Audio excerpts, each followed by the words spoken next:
Assalamu alaikum wa rahmatullahi wa barakatuh. Hürmetli televizor qarawchilar, efirda fikir topshiruvi. Biz әлеге studiyada o'zimizga ko'rkam fikrdoshlar izlaymiz. Ikki shaxs ham bir fikr, qolgani topshiruv davomida belgili bo'lar.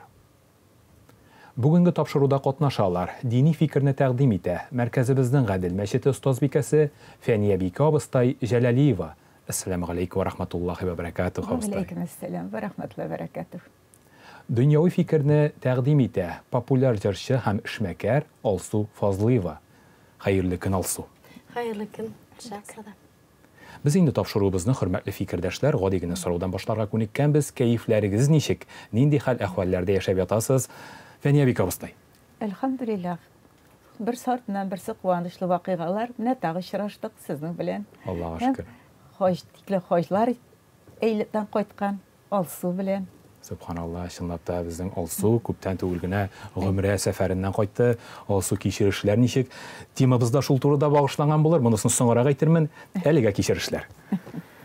Bilasizmi, men o'zimni butunlay ikkinchi dunyoga ilakkan kabi his etdim. Bunday his kechirishlarni mening mo'ngarcha bir qachon kechirganim yo'q edi. Mening ko'ngillarim saflanib, ömürde uylamagan seferler buldu bitini bu benim için söylep o'tirman. Hem benim bütünley ikinci türlü qarashlarım bilen, his kechirishlerim bilen aylanib ketdim. Biz bek şad. Allah'a şükür, elhamdülillah degan noktada topshiruvimizning birinchi ulushini, tanishuv ulushini oyoq bosaylik.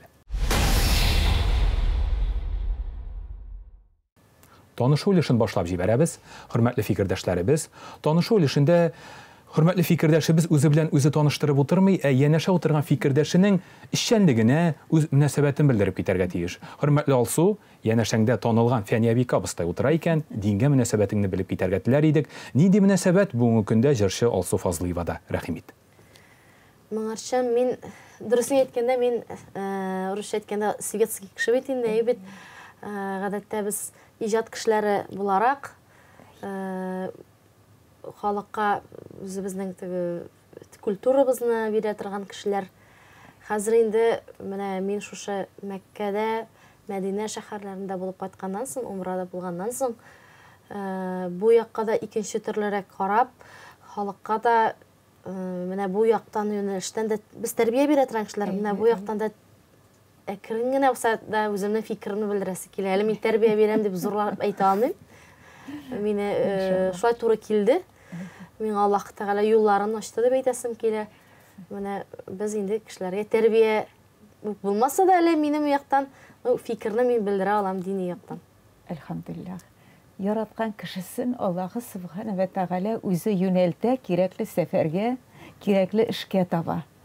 Demak, siz shusha ishlaringiz osha Alloh taolo sizni yaratib bilgirganda yo'naltgan shusha safarga. Şuna göre biz dünyada yaşaganda biznesmen bulurga da gerek, kini jırını da bizning xalq ilegilikten yaratgan hem terbiye için faydalangan. Münajatlarimizni bek yaxshi xatirlaymiz. Alhamdulillah. Hurmatli Abistay, söyley başladığınız jir muzikaga munosabatingizni bildirib ketsangiz edi. Yanashagizda jurchi Alsu Fazliyeva ning direkt munosabat bo'lar Abistayda jir muzika san'atine. Bizning ko'p kishi endi jırlauga qarshi kela bit endi. Tik bizning burun-burundan jirni, mo'ngni foydalanganlar terbiye için. Münajat bir kishada bizning uzmi xotin-qizlar jamiyati bilan munojatsiz. Onlar barsıda nindi de bulsa ya tarihi vakiaga beylengen, ya bulmasa Kur'an'daki tarihlarga beylengen, dünyadaki tarihlarga beylenip şunu oşa münecavat etkenler. Şuna göre bunda indi bek keskin etip tigi yarı bu yaramay deb qararga yaramay. Risayetin farqatında bizning aytgan bit. Nechik endi kuylarga yaramasın, sanduqashlar jırlaylar. Qışlar yoz kelgach nechik jırlaylar. Mine tınlay bilirge kerak deb yozgan. Şuna göre her kişinin o'z yo'li nasip bo'lsin shusha tarbiyani olib borarga. Qur'on ol mo'ng. Qur'on ol jir. Коръәннең бит уннан артык мәкаме бар, уннан артык көйе бар. Шуңа күрә без инде бик тә моны аңлый белеп һәм күркәм матур итеп Коръән аятларын укучыларга ыеп һәм үзебездә шуны укый белергә, башкаларны да өйрәтергә тиеш. Инде сәхнә аша тәрбия кылырга теләгән кеше үзе сайларга тиеш. Нәрсә бу әдәп әхлак, нәрсә ул халыкны тәрбияләү һәм. Рәхмәт Фәния абыстай, җавабыгыз өчен. Танышып уздык. Хәзер акрын гына тапшырубызның тагында кызыклырак төбелешенә, фикерләшү белешенә күчик әле. Фикерләшү өлешенә аяк басабыз. Хөрмәтле фикердәшләр, бүгенге фикер тапшыруына тема итеп сәфәр темасын алдым. Фәния абыстай Җәләлиева гомер буе сәфәрләрдә йөргән, күчеп утырырга мәҗбүр булган ул безнең абыстайыбыз. Аңа да сәфәр темасы бик якын. Алсу инде безнең күптән түгел генә гомер сәфәренә кайтып төште, әйтеп узган идек. Шуңа күрә бу тема икегезгә дә якын. Әйдәгез, бисмиллах сүзе белән беренче сорауга да күчик әле. Хөрмәтле абыстай, хөрмәтле Алсу, Пәйгамбәрбез Мөхәммәд саллаллаһу алейхи ва сәллям әйткән: "Үч кешенең дугасы җавапсыз калмас. Ул мәзлумның, ягъни рәнҗетелгән кешенең дугасы, мусафирның, ягъни сәфәр юлындагы кешенең дугасы һәм ата-ананың баласы өчен кылган дугасы." Имам Ибн Мәҗи. Сәфәр кешесенең дәрәҗәсе ни өчен шулай тиклем зур соң? Фәния абыстай, изге бисмиллах сүзе белән сездән башлап китик әле, каршы булмасагыз. Бисмиллаһир-рахманир-рахим. Шуннан да минем үземә дөньяви сәфәрләрендә бик күп кылырга туры килде. Без военный врачлар идек, күчеп йөрдек. Бу инде хаҗ кылырга мөмкинлек ачылгач, күп тапкырлар хаҗ кылырга насип булды. Аллага шөкер. Бик куанып, бик шатланып искә алам һәм олы теләкләр бар. Алга таба да насип булсын. Хаҗ кылу ул белем бирә. Пәйгамбәребезнең хәдисе бар. Хаҗ сәфәрен кылыгыз дигән. Икенче хәдисендә әйтә: "Белем кирәк булса, Кытайга барып та алыгыз" дигән. Вот. Шундый хәдисләре бар. Коръәни Кәримдә Хаҗ сүрәсендә инде бик җентекләп Аллаһы Субхана Тәгалә бу хаҗ кылуны буйыра, нишәтеп кыйла. Бик тә кызык аның бер Исмаил белән Ибраһим галәйһиссәлам Кәгъбәтулланы төзгәннән соң, ул бит инде җимерелгән була, су ватканнан соң. Чыкты, Ибраһим әйтә: "Шакырып кычкыр, хаҗ кылырга килсеннәр, тәваф кылырга шушы зданияны, шушы йортны" ди. Ибраһим галәйһиссәлам әйтә: "Бер кеше дә юк бит, ничек кычкырыйм? Синең эшең чакыру ди, кычкыр ди." Менә бүгенге көндә күрәсезме, кычкыруда, нитүдә димибез, барыбыз да омтылабыз хаҗ кылырга. Үзегез күреп кайттыгыз, нинди күп кеше, күп халыклар ел әйләнәсе буя хаҗ кылалар. Һәм төп хаҗ безнең инде билгеле Корбан гаете вакытында. Рәхмәт Фәния абыстай төпле җавабыгыз өчен. Алсу, синең мисалында җавап нинди булыр? Сәфәр кешесенең дәрәҗәсе ни өчен шул тиклем зур икән? Син инде моны барып кайтканнан соң аңлагансыңдыр да. Иң элек шушы сәфәргә ничек килеп эләгүем турында сөйләйм әле. Мин моны мөгъҗиза дип әйтмичә бүтән бер ничек тә аңлата алмыйм. Минем иптәш кызым бер көнне күрештек тә инде. Алсу, без умрага кылырга барабыз дип әйтте. Үзем барам, кызымны алам, бәләкәй кызымны, әниемне алам һәм дустан ала инде. Без дүртәү барабыз ди. Шунда минем телдән дә чыгып чыкты, минем дә барасым килә дип. Субханалла. Шуннан минем шул күңелемдә теләгем бар иде, менә шушы җирләрдә булып. Әлбәттә, мин көн сайын дуга укыган кеше түгел, мин әбиләрем, әниләрем өйрәткән дугаларны беләм, ләкин мин гомердә дә намазда укымый идем, дөресен әйткәндә, бит. Шушы сүзләрне ничектер үзеннән үзе чыгып китте. Хәзер ди шалтыратып беләбез, урын булса сине дә алабыз, әйдә барыйк әле ди. Шуннан шалтыратып белештеләр, инде самолетта урын юк, биткән. Шуннан син ди бердә бер шылма хәзрәт белән Рамил хәзрәт Юнусов белән сөйләшәбез ди, бер җайын барып табабыз ди. Безнең китәсе даталар билгеле иде инде. Шуннан барып мені чатқа да кіртіп қойдылар. Бір хәбәр итәбіз бір-екі күннен де мені. Шуннан самолетта орын жоқ бет енді. Мында бұл датаны көшірділер алғарақ датыға. 17-сінен 16-сына көшірділер. Көшіріп қарадылар. Әлімі да бет менгене түгіл. Бүтін кішілерінде білішірге керек. 35 кіші, 35-і де бар аламысың шушы датыда. Бұл датыда да орын болмады. Шуннан тағында алғарақ көшірділер. 15-ші датыға, әйбет. 15-ші ғинуарға. Һәм нақ шушы күннігіне меңа орын болды. Бүтін кішіні де көшірділер. Һәм білесіз ме, сіз енді біз кеткеннен соң, мұнда Қозанда көз ашып та болмаслық бураннар, дауыллар нақ 17-сі күнні болды. Һәм бірнінде самолетларда ұшмаған.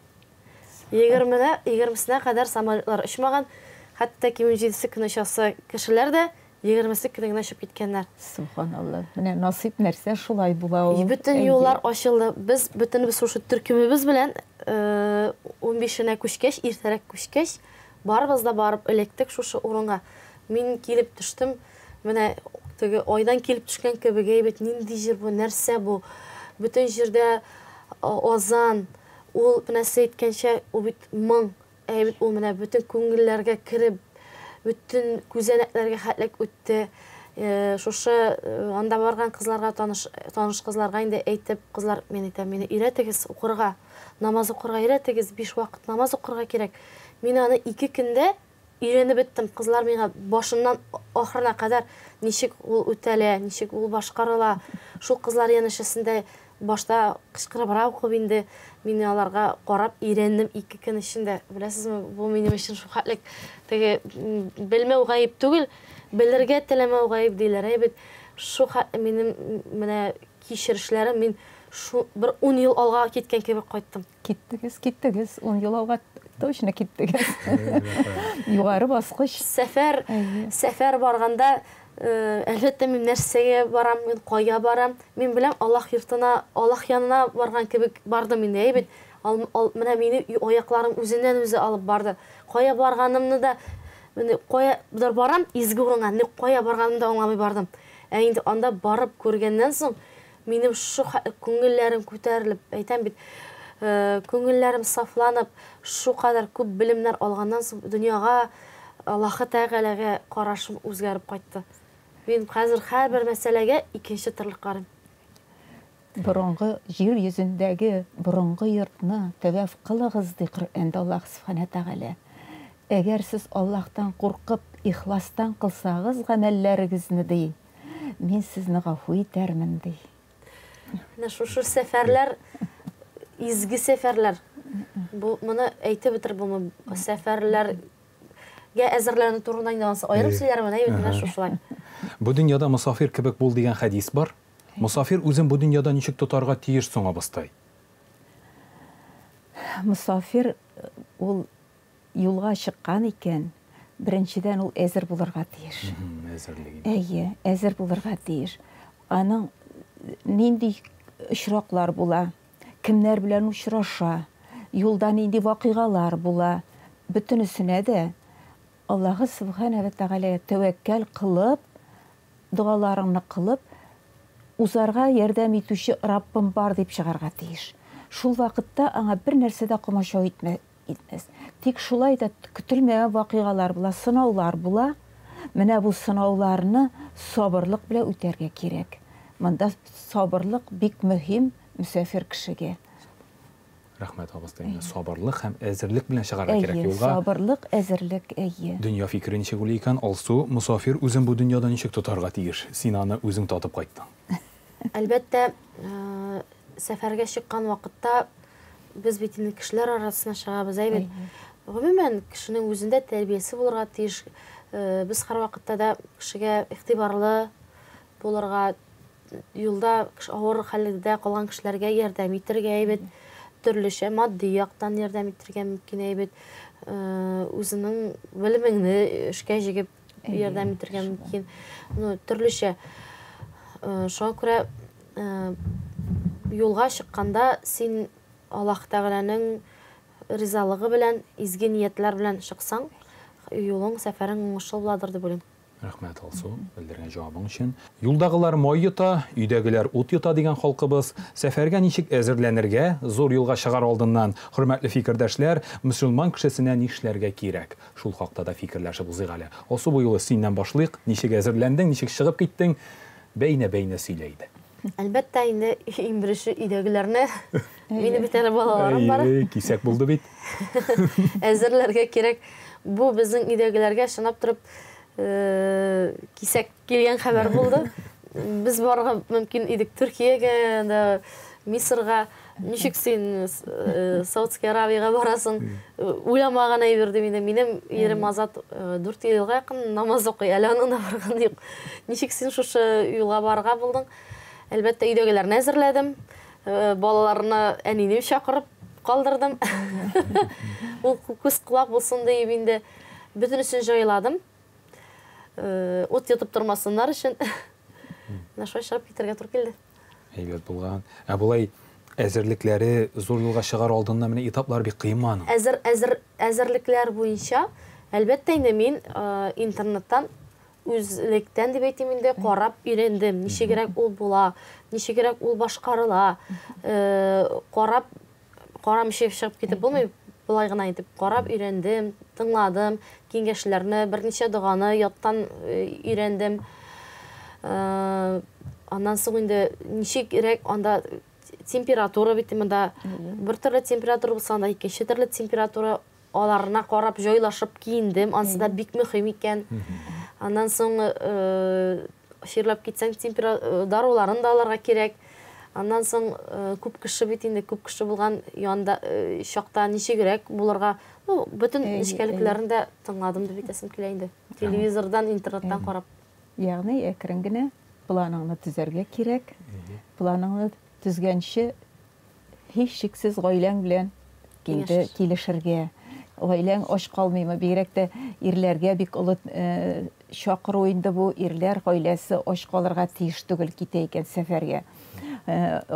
Монда үзең белән алу бер нәрсә, ризык манда киемме һәм башкалар, әмма гаиләңне шулай кайгыртырга кирәк. Аннан инде Аллаһы Тәгаләдән намаз укып сорарга кирәк, рөхсәт сорарга кирәк.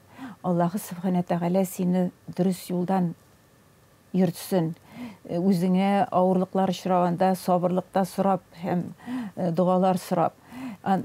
Бер дә онытмаска кирәк. Менә шул тагын бер хадис бар. Бер хадисендә Пәйгамбәрбез нәрсә ди? Бер синең дияң бер атым атлауга ди, синнән инде бер гөнаһың кыйла ди. Менә бу бик улы нәрсә. Сәфәрдә вакытта нәрсә генә очраса да, кыенлык киләме, җиңеллек киләме, ул сиңа савап булып бара. Ул сиңа савап булып бара. Тәвәф кылганда инде, тәвәф кылганда бер тәвәф кылуга бер кул азат иткән хәтле савап бирелә. Карагыз әле нинди улы савап бит. Менә шушыларны күңелеңә сеңдереп, планыңны төзәргә кирәк. Инде менә киемнәр турында бик дөрес әйттең. Саудовская Аравиядә бер улы мамык шәлең булса, шул җитә анда, көндезгә дә, төнгә дә бик күп кием кирәк.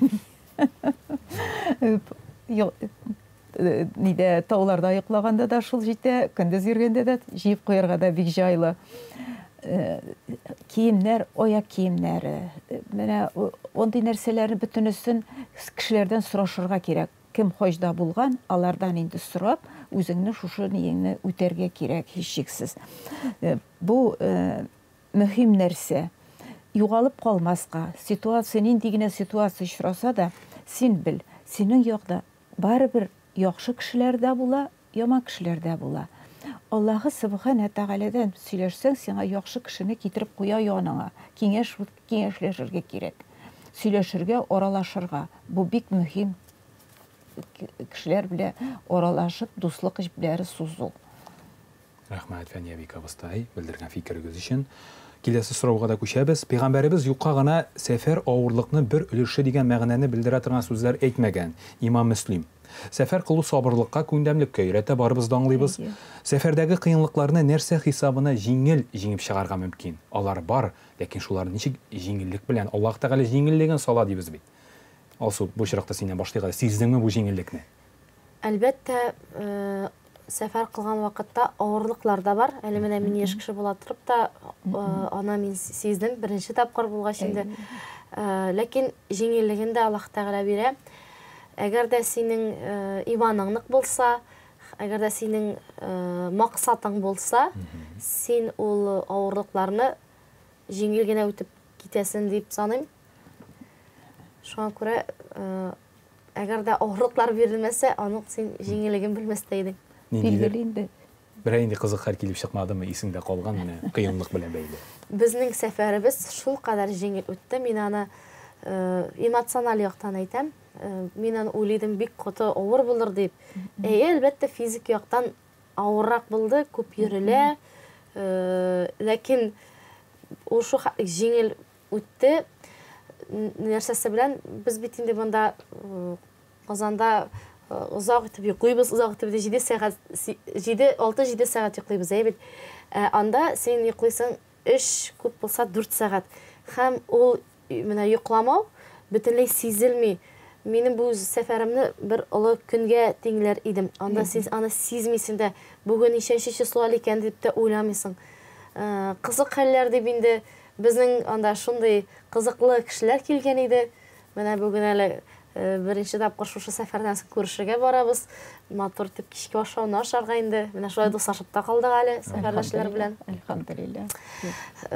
Һәрберсе үзенә күрә кызыклы кешеләр, кызыклы әңгәмәләр күп булды инде. Югалуың да мөмкин тәваф кылганда без югалдык сеңлем белән. Югалучылар да булды. Зур хаҗ вакытында югалдык. Кая беренчедән барганда артка юлыбызны карамаганбыз. Кайсы урамга кирип китәсен югалттык. Чыктык, бер кеше дә юк яныбызда. Безгә бик ярдәм итте хаҗ сумкалары. Бүтән кешеләр арасында эзләп йөрибез. Булырга тиеш кайда да булса, шушы яркий сарылы, яшелле сумка дип. Шундый кешене бер ерактан күрдек тә, эзләп таптык та ябыштык шуның сумкасына. Бездә дә югалды, бер апа югалды, шынлап торып. Әле килгән көннәр генә идек. Мәккәгә юкка чыкты бер апаң. Шул борчылдым, ничек табыр инде ул. Әйдәгез, әйтәм, киттек, барыбыз да эзләргә, ярый көндез эзли башладык, бер 3 сәгать эзләдек бугай ул апа. Һәм ул мәчеткә кирип намаз укып утырган икән. Узак эзләдек, малае бик борчылып бетте. Аннан әзгенә чыкканда әзерлек дигәндә әзрәк белем алырга кирәк. Вот бик дөрес әйттең, интернеттан карадым, тегеттем, буйттым. Безнең улы хаҗ кылганда мин беләдерим. Кеше бит кара таш дип Кәгъбәтулланы атый. Кәгъбәтулла түгел бит, ишек кырыена беркетелгән таш. Адам галәйһиссәламнан калган таш бит инде ул. Мин беләйдем, аңа һич шиксез кагылырга тырышырга кирәк. Беренче бару, әле бер нәрсә белмибез. Тик минем максат шул ташка барып, бер түгәрәкне уздык та тәваф кылып, икенчедән әйтәм, кыйгая шунда таба кирдем. Иремнең аркадан ябыштым да, әтә шунда таба кирдем. Тәки кирдек. Менә, әйе. Бүтән ничә тапкыр хаҗ кылдык. Бүтән алай кагыла алмадым, анда кер алмадым. Менә, әйе. Насыйп булган име. Димәк, белемле булып барырга кирәк. Белемле булып барырга кирәк. Барыбер нәрсә артыннан нәрсә икән, әзме күпме белергә кирәк. Рәхмәт дини фикер, рәхмәт дөньяви фикер. Тапшыруыбызның сәфәр өлешендәге финал сорауына да килеп җиттек. Шулай да, хөрмәтле фикердәшләр, сәфәр кылу ни өчен кирәк кешегә? Чыныктыра, ныгыта дибез име? Шуның өстенә. Хөрмәтле абыстай, әйдәгез, сездән башлыйк. Сәфәр кылу ул белем бирә. Белем бирә. Сабырлыкка өйрәтә. Күп кешеләр белән аралашасың.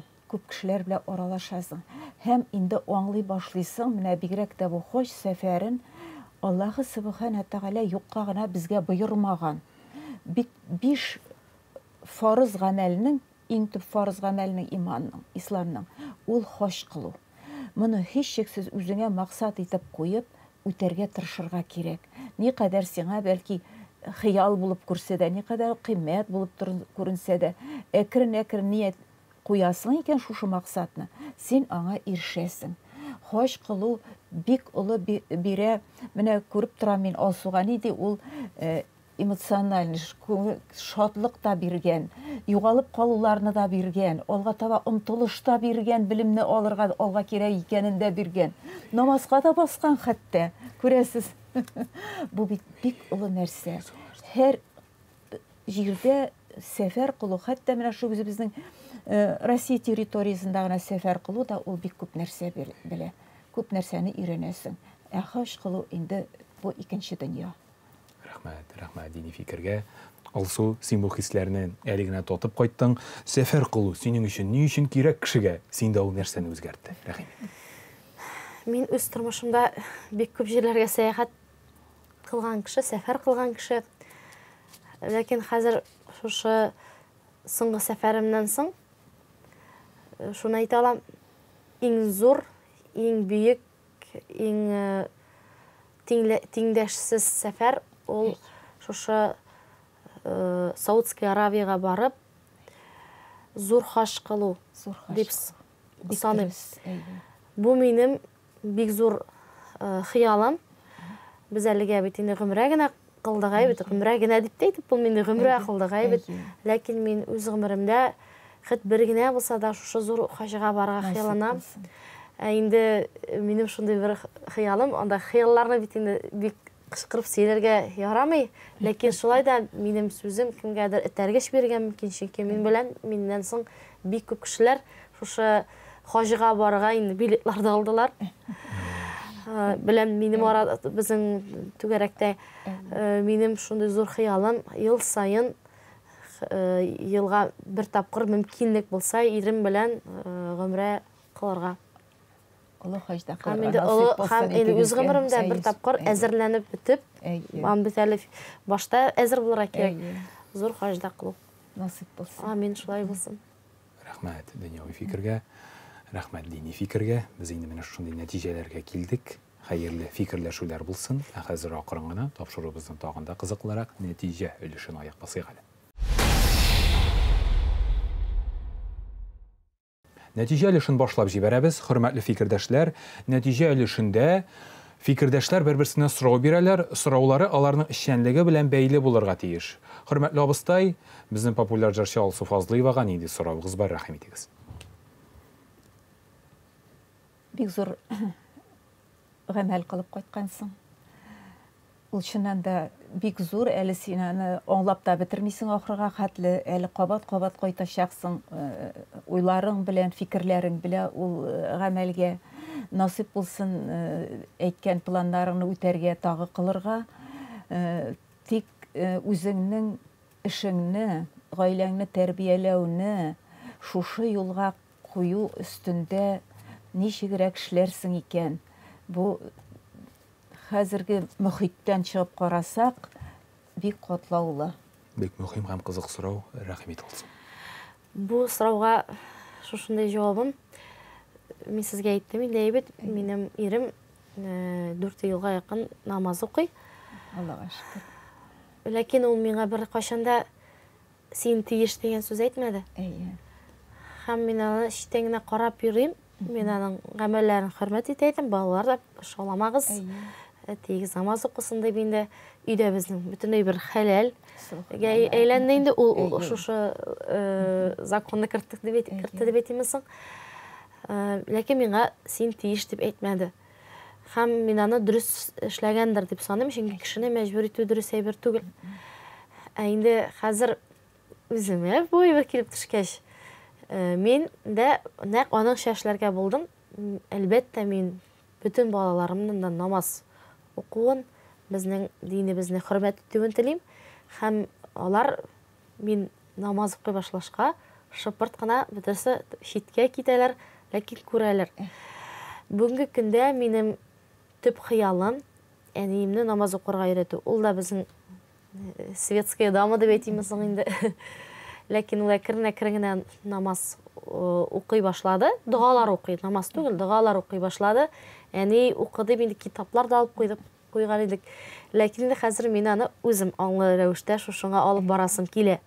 Насыйп булсын. Чөнки әтиемнең вафатыннан соң күркәм сабырлыкны бары тик дуга укып, намаз юлына басып кына мин табадыр дип уйлыйм. Шуңа күрә, хәзер инде мин бит әле иҗат кешесе генә түгел, мин эшмәкәр кеше дә. Мин хәзрәтнең сөйләгән бөтен сүзен эшмәкәрлеккә дә куеп бардым, эшем хәләл булсын дип, һәм үземнең дөрес юлда икәнен аңладым.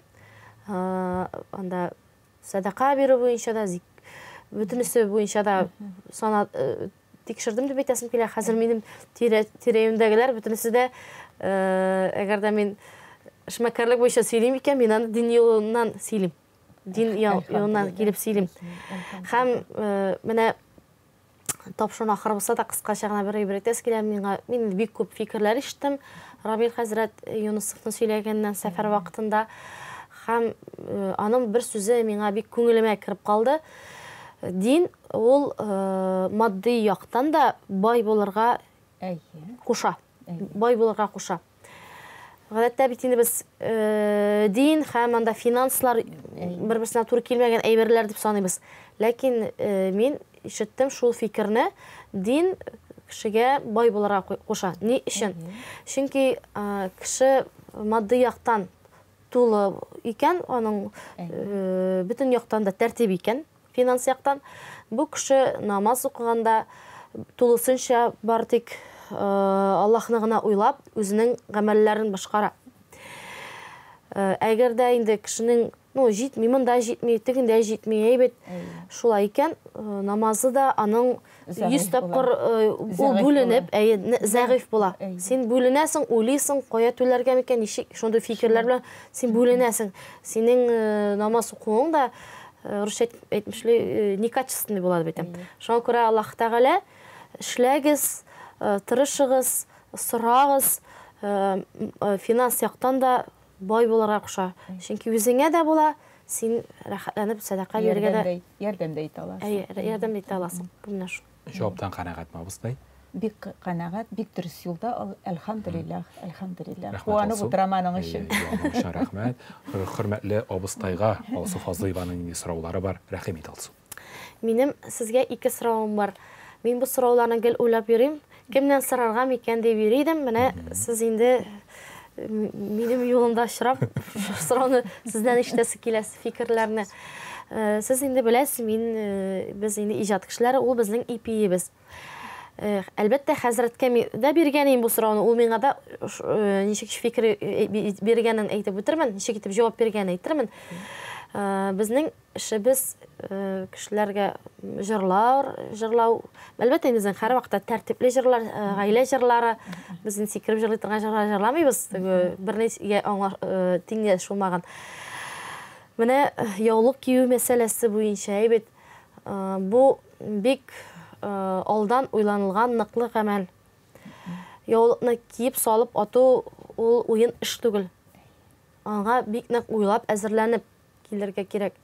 Менә шушы яулык кию мәсьәләсе монда инде ничегрәк итеп бу идея да түгел, бу эшкә атларга икән. Менә яулык киюне. Мин бик яратам яулык киергә. Миңа ул килешә. Ләкин минем эшем шушы әзгенә каршылыклар тудыра. Менә бу очракта нәрсә эшләргә икән? Шишелми торган хәлләр булмый. Синең ниятең кияр идем, яулык дигән. Һәм ул минем эшемә дә комачау итмәсә иде дигән ниятең бар икән, сиңа Аллаһ Субхана Тәгалә үзе юл күрсәтәчәк. Син як-ягыңа кара әле. Менә мин бик еш карыйм безнең артистларның чыгышы. Шундый матур иттереп күлмәкләрне кияләр ине. Һәм мунчадан чыккан шикелле чәчләр асылынып тора. Менә шул теләк туа миндә. Ул бигрәк тә безнең татар артисткаларында нишләптер. Менә шушыны русча әйткәндә незавершенность. Менә шушы нинең незавершенности. Бу берничә кат кара, төрлечә кара. Һәм син аны бер көнне үзең табарсың үзеңне. Аллаһы Тәгалә үзе күрсәтә. Бу бик мөһим нәрсә. Карагыз әле. английский королеваның яланбаш чыкканы күргәнең бармы кешеләр арасына? Кулын үпкәннәре күргәнең бармы? Юк. Ә безнең мөселман хатыны королевалардан югарырак. Аның башы капланган булырга тиеш, аның кулына теләсәгем кагылмый. Менә шушыны куй монда. Бар да булыр. Субханалла. Алсу җаваптан канәгатьме? Тагы бер соравым бар. Тагы бер сорау бар, Җаваптан канәгать. Аннан соң менә безнең динебез идеаль. Мин аны аңладым. Ләкин һәрбер кеше аны үзенчә кабул итә. Һәр кеше үзенчә аны күрә дип әйтим соң. Минем тирә-юнемдә дә төрле кешеләр бар. Заманча карашлы динне хөрмәт итеп, ләкин хәзер бит әле икенче төрле заманда шушы заманнан да читкә тайпылмыйча алып баручылар бар. Бар фанатларча дингә генә табынып, башка кешеләрне күрмичә, әз генә кыек хәлеңне синең инде зур, сине начар итеп бетерүче кешеләр дә бар. Менә шушы юлда ничек итеп диннән дә тайпылмыйча шушы границаны ничегрәк дөрес итеп сакларга микән? Матур да булсын ул, заманча да булсын ул, һәм дөрес дә булсын. Рәхмәт соравың өчен. Чыннан да бу хәзерге замандагы бигрәк тә безгә башка диндәге, вообще диндә булмаганнарның керткән фикерләре күбрәк зур роль уйный, бигрәк тә яшьләр арасында белем җитми. Ислам динен тоту бик җиңел. Мин үзем светский кеше идем. Хәзердә мин светскийдан бик ерак китмәгән, гомер буе врач булып эшләгән, гомер буе яшьләр белән эшләгән. Бер үзеңне белем җитә икән, шул белем белән син күрәсең. Карал ислам дин тоту ничек җиңел икән.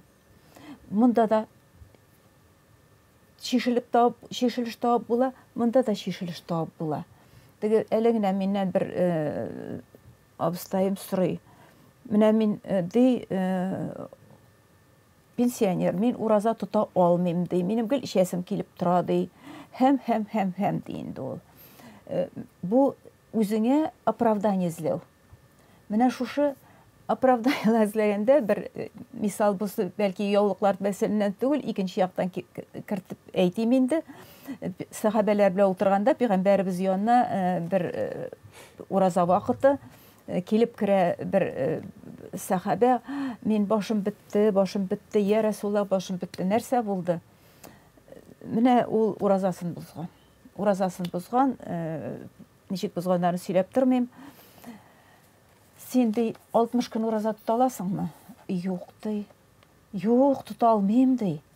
Син 60 кешене ашата аласыңмы? Юк, ашата алмыйм. Ярар, эндәшми пәйгамбәрбез. Шул вакытта бер корзина финиклар күтәреп бер кеше керә, үзенең гышыр садакасын алып керә. Менә алды шушы корзинаны ди, Мәдинә буйлап ярлы, иң авыр тормышлы кешеләргә өләшеп чыкманы ди. Мәдинәдә миннән дә хәерче гаилә юк диде кеше әйтә. Пәйгамбәрбез елмая да әйтә, бар гаиләңә ашаталай булгач ди. Менә һәр нәрсәнең чыгыш юлы бар. Ислам дине ул бик җиңел аны тотарга, белемебез җитми. Укырга. Җаваптан канәгатьме Алсу? Әлбәттә, бик зур рәхмәт, абыстай. Кирәкле җавапларны ишеттем. Әлхәмдүлиллаһ. Рәхмәт Фәния бик абыстай бүгенге тапшыруда дини фикерне яклаганыгыз өчен. Рәхмәт Алсу бүгенге тапшыруда дөнья фикерен яклаганың өчен. Хәерле, имин, матур нәтиҗәле тапшырулар булсын иде. Амин, шулай булсын. Һәр сүзебез Аллаһка якынаюга илтсен җәмәгатьне. Амин. Хөрмәтле телевизор караучылар, сезгә дә бүгенге фикер тапшыру чыгарылышын караганыгыз өчен олы рәхмәтебезне белдерәбез һәм кабаттан бүгенге тапшыруда кемнәр катнашканын исегезгә төшереп узам. Дини фикерне тәкъдим итте мәркәзебезнең Гадел мәчете остазбикәсе Фәния Бика абыстай Җәләлиева. Әлхәмдүлиллаһ, бу күркәм тапшыруыбызның файдасы булсын. Халкыбызның хаҗга барырга теләкләр уянсын, сәфәр кылып белем алырга теләкләр уянсын. Амин, шулай булсын. Дөньяви фикерне тәкъдим итте популяр җырчы һәм эшмәкәр Алсу Фазлыева. Әлхәмдүлилләх, сезне тапшыруга мин дә килеп эләктем. Чакырганыгыз өчен зур рәхмәт. Шундый матур фикерләр ишеттем. Сезгә дә хөрмәтле телевизор караучылар, бүгенге фикер тапшыруын караганыгыз өчен олы рәхмәтебезне белдерәбез һәм киләсе очрашуларга кадәр дип саубуллашабыз. Ассаламу алейкум ва рахматуллахи ва баракатуһ. Сау булыгыз.